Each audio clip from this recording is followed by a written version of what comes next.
Well, welcome to the Business Spotlight series. My name is Tanner O'Brien. I'm a senior partner here at ActionCOACH in Central Texas. And today I'm sitting down with Wendy Howell, who is the CEO of the Executive Council Network. So excited to be sitting down and having some conversation, talking business, talking leadership, talking kind of anything to do with entrepreneurship overall, your journey, all of that fun stuff. So, Wendy, first and foremost, thank you so much for taking the time to be here with me today.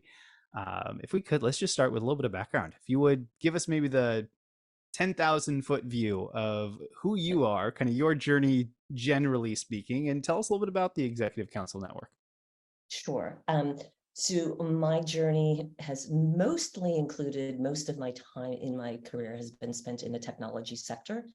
And interestingly, I have zero technology background. I was very tenacious when I moved to the Silicon Valley and said, I don't know what technology is, but everyone here does it, so I'm going to get into that. So I really, quite frankly, just started at the bottom of the bottom of the pool and swam my way up.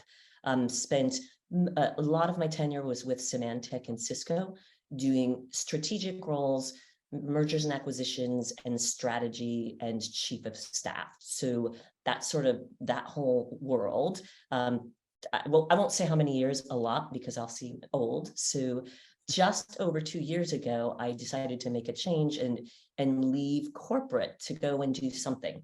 And I didn't know what the something was until I had a bit of a conversation with my now co-founder, who was looking to connect with me from a nonprofit that I'm involved with called Girls in Tech. And before our hour-and-a-half conversation was done, we had gotten to know each other, really connected, and we're like, oh, we're going to go build this thing together. And that happened to be like Executive Council Network. So that was sort of how we were born. And for someone who doesn't know what Executive Council Network is, we're an invite-only executive community.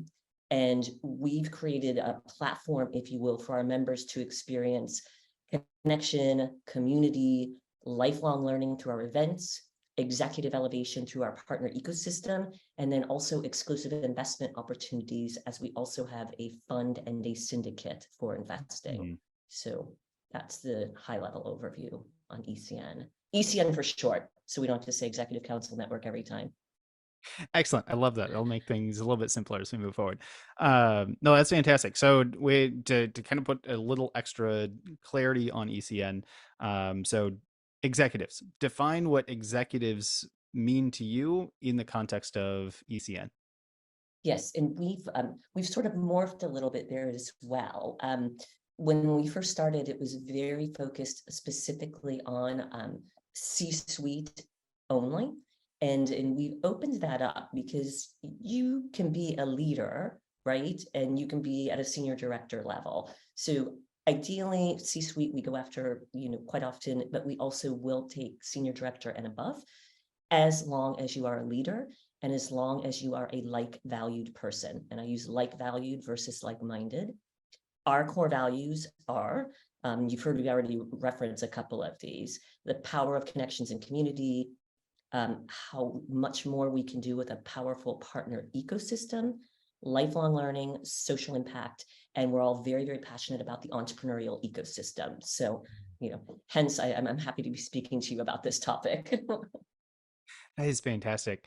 I'm really curious. I want to ask, I guess some questions that are, I don't necessarily want to say they're off script, but, thinking through entrepreneurship in general and being in the roles that you have been in, and now running ECN and having executives that some may be more entrepreneurial, have ownership in business, things like that. Some may not, especially if they're senior director levels, things like that. And I heard a bunch around kind of entrepreneurship versus intrapreneurship, I believe, and kind of how that same type of mindset can play very well within an organization as well. And I'm curious on kind of your thoughts around that. Does that kind of weave its way into ECN? A very broad-based question, but I'll hand it to you for a second and see kind of your thoughts on that. It's a delightful question. And in days of yore, when I was working in large corporates, right, I always was looked upon as an entrepreneur. I sometimes am not great rule follower. So I was sort of known to, push the envelope a little bit, especially in the time of doing mergers and acquisitions. So we had an entire group actually at Cisco that was focused on entrepreneurship, and it is a thing. I am so passionate about the fact that every single person should be, trained up on the entrepreneurial mindset from the time they can walk. Mm. Because the entrepreneurial mindset, as you know, is one that can get you through pretty much anything. And that's just really, really important to us. And yes, we have members that even though they do work inside the walls of like a Daimler or Expedia or whatever, they are pushing their own envelopes, so to speak. That's sort of a euphemism for entrepreneurship within their corporate walls. And in fact, you know, we talk about the fact that sometimes in corporate, there's a lack of innovation, and I think that's partially due to being just tied to the corporate speak or the corporate rules and regulations, so to speak. But yes, it's everyone should be thinking like an entrepreneur, no matter whether you're in corporate or you're in your own business. It's fantastic. I'd been thinking about that a lot over, I don't know, the last probably year or so as I've grown on my entrepreneurial journey and like looking back at previous roles. I'm like, if I just knew what I knew now, even just running little pieces of different businesses, whether they're big or Mhm. small, back in early days, would have been made a tremendous difference. And it's kind of fun to see the connections there. Mhm. So I want to take a step into the business itself, kind of your role within it. Yeah, I believe I heard about 2 years ago, kind of started this journey Mhm. into ECN. What is your role within this business look like? What does your role within ECN look like today? Yeah, so obviously, as I mentioned, I do have a co-founder who is fantastic. Shout out to Henry. Um, so I play the role of CEO, and for how we're structured and how that looks in ECN is I am the person who's up here. Both myself and Henry are sort of like the dreamers, the big ideas, the strategies, etc. And then, I don't know, I talk with my hands a lot, as you can see. And then our team, of which is very small, was Henry and I to start. Now we have Brooke, who is my chief of staff, and Bennett, who runs communications. We just, I think it, they make it happen. So if that makes sense to you. So I call the team, well, especially Brooke, who is my chief of staff, my magical unicorn. So I think it, Brooke makes it happen. So she and the other members of the team are deeper into the details, the tactical, the execution, and that I think that makes us a really well functioning team, because we all know sort of our own strengths. There's the operational is Brooke, technical is Bennett, our sales folks and member community members. It's a small but mighty team, I will say. I love that. I love how you kind of break some of that out, because kind of a side question I always like to ask is, we know that especially with smaller teams, even in a CEO position, you're probably wearing multiple different hats within the 100%. organization, at least for a while. And I always like to just ask kind of the fun question of, if you look at all the different hats that can be worn in a business, or even just all the different departments, even if you look at marketing, sales, operations, finance, kind of HR Yeah. team, that sort of thing, are there any that you're like, I need this one. This is like my favorite hat to wear. And there's other ones you're like, as soon as I can hand this off to somebody else, this is one of the first ones that's gonna go. Do never, never, never put me into like deep into the world of spreadsheets. That makes me completely insane. That's just not the way I roll. I'm definitely, as I said, I'm much more the up here person, and I'm, very much the face of ECN, and I like that. I like playing that role because I'm very passionate about our organization. I'm very passionate about our mission really is to help these executives elevate themselves, drive global and social impact. It's just a wonderful thing, and I get to speak to amazing leaders and meet with amazing leaders every single day, from all over the world. So that's where I really like to play a lot. As you can tell, I'm very introverted. Not. I love that. So I've got to ask you a little bit about the I guess, members of ECN as you continue to grow the business, grow that community. I believe you had mentioned that it's an invite only type of a group to be a part of. Um, so how does it continue to grow? How does somebody become a good fit or get the invite to become a part of ECN? What does that process look like, or who does the group look for? Who do y'all look for in order to Mhm. continue to grow that naturally over time? Yes, and the best way that we choose to grow is through member referral. So I've talked a lot about our core values.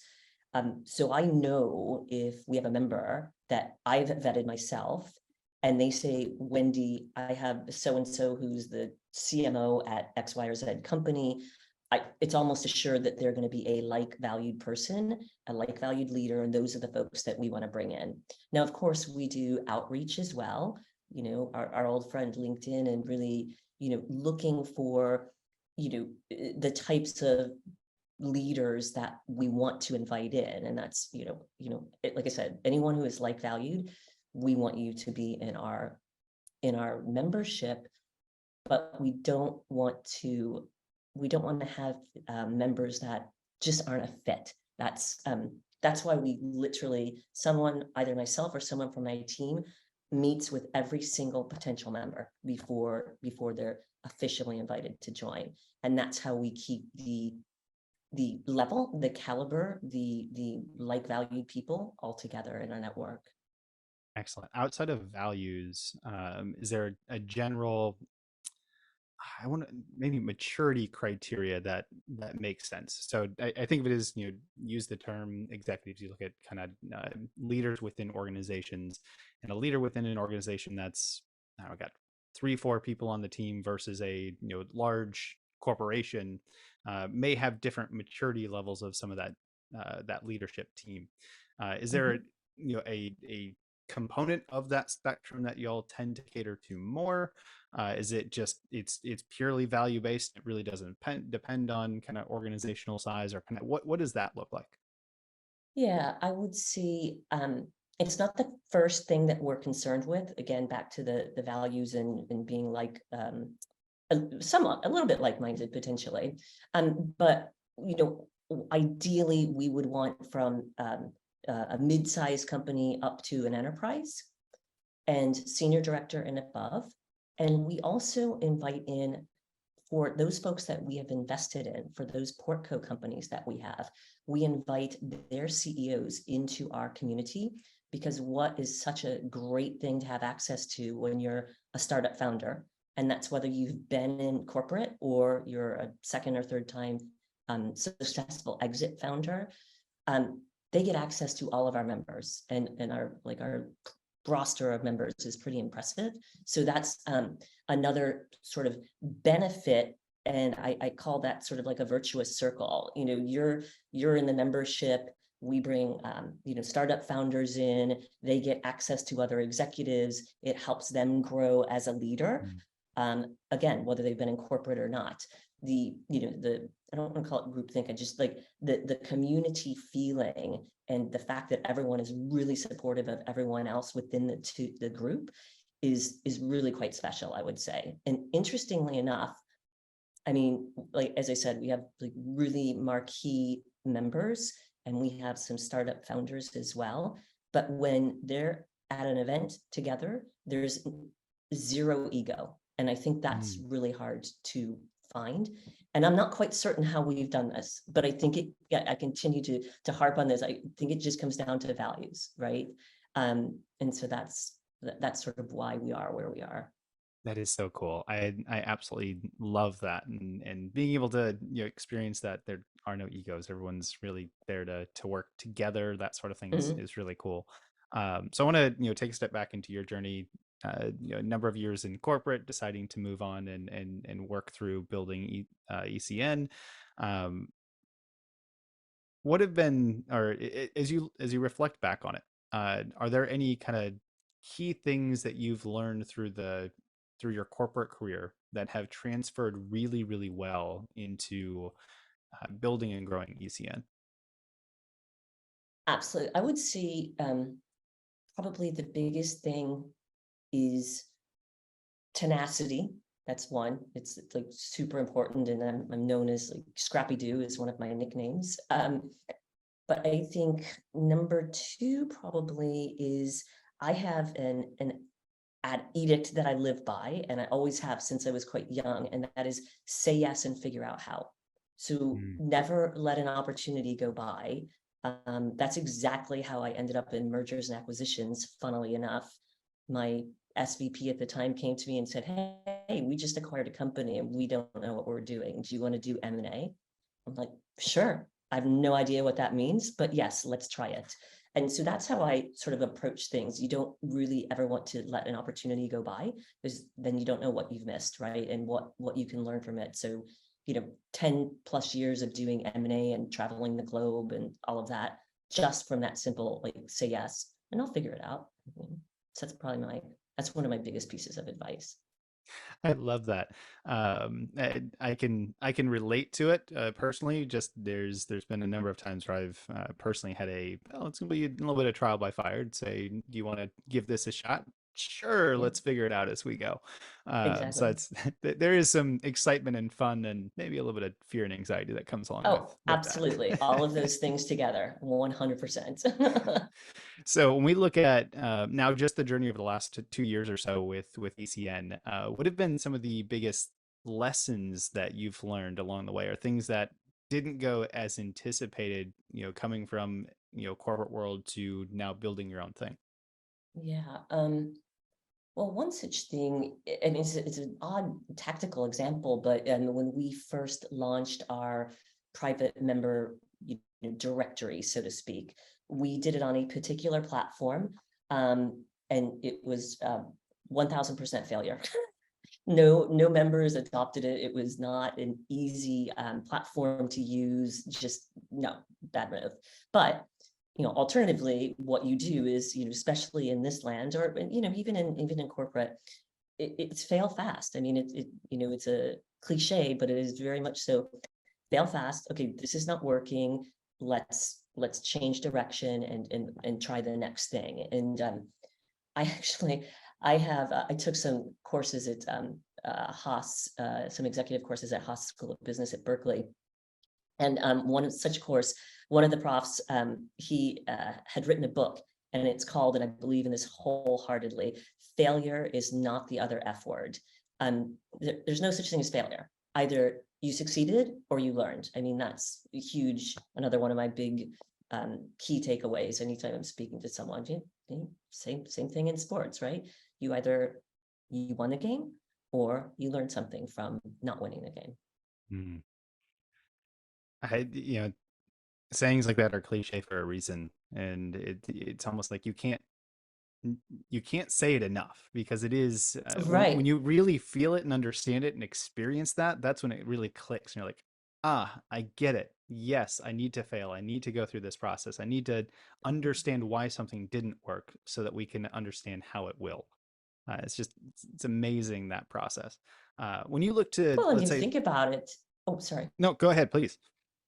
No, I was going to say, if you think about it, that's like one of the core pieces of the entrepreneurial mindset, right? Is that ability to, iterate, and move on. So yeah, one of the core tenets, right?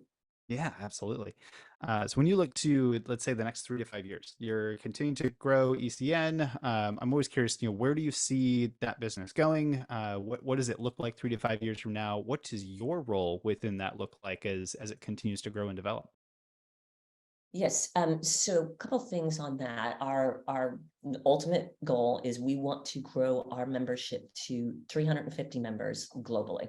We're a tiny bit global right now. Basically, we're 95% US based, but 5%, a handful in Europe, a handful in India.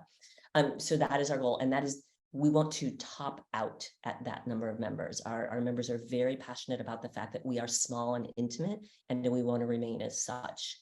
The other goal that I envision, and maybe my role could change slightly, we're thinking about going to somewhat, at least in probably somewhat in Africa and Asia, is going to a chapter model. And so, potentially I would end up going and working in other countries to help establish chapters there. I'm talking to someone in Dubai right now who has reached out to me and said, hey, what you guys are doing is really cool. How do we bring it here? So that's sort of probably the next phase in our journey. And that's over both those things, that's probably at least 3+ years, right? And and lastly, going back to more in-person events, we're starting our in-person events again now. Ultimate goal is we would have one global summit per year, and everyone from around the globe, once in Europe, once in Asia, once in the US. That's ultimate goal too. A couple years out anyway. That is so cool. I'm excited to watch that progress as y'all continue to develop. Mm. Well, I know we've certainly covered a lot of ground. I want to be respectful of our time that we have here today, and I've got a couple of rapid fire questions that I think will be impactful for the audiences as we kind of start to wrap up here. So I've got four of Okay. them here total. We'll go as top ahead as we can for the answers. There may be a couple that we can go, a few sentences deeper than that, but Okay. we'll go as top ahead answers as we can for these here. First one is, Wendy, when you look at kind of what success is to you, what would you say is your key to success? Um, I would say two things: tenacity, number one, and number two that I already mentioned is really that ability to say yes and figure out how, not pass up an opportunity. And I lied, three things. And the other one is always, always, always customer and team first as your first priority, looking out for what your customers want and what your team needs. I love it. Kind of a little bit different of a question, but what would be one piece of advice that you would give to other business owners or entrepreneurs? Uh, I can do two. Well, Absolutely. they go together. So what I just said, like don't pass up an opportunity. Always take the chance, and you'll figure it out. And the second, I would say, is get comfortable being uncomfortable, Mm, which is not an easy thing to do. But especially in the entrepreneurial world, you're going to be out of your depth. You're going to not know what you're doing on many different days, and you ultimately figure it out. So definitely be comfortable being uncomfortable. oof. I love that. I'm going to jump on that one for a second. I know we're doing rapid fire, but Yes. that is one that we talk about this process of perturbation, and that's that feeling of pressure being released, and that's being uncomfortable, that sort of thing, and um, knowing what that feels like is so important when you actually get to that point and having somebody say you are in that moment where this is what discomfort feels like. At least for me, that's always been, now I can associate with that, and that's what I need to be comfortable with. So if Mhm. there's anything that I would add to that, is put yourself in a state of discomfort, allow somebody to help you understand that you're in that state of discomfort so that you can start associating that this is where you need to be. Oh, that's beautiful. I'm keeping that one. I'm stealing that one as well. And Please do. tacking onto that, even though we're supposed to be rapid fire, I would also say that, you don't be, I have always been horrible at saying, reaching out for help. To, Mm, especially in the entrepreneurial world, you have to be okay to say, I have no idea what I'm doing.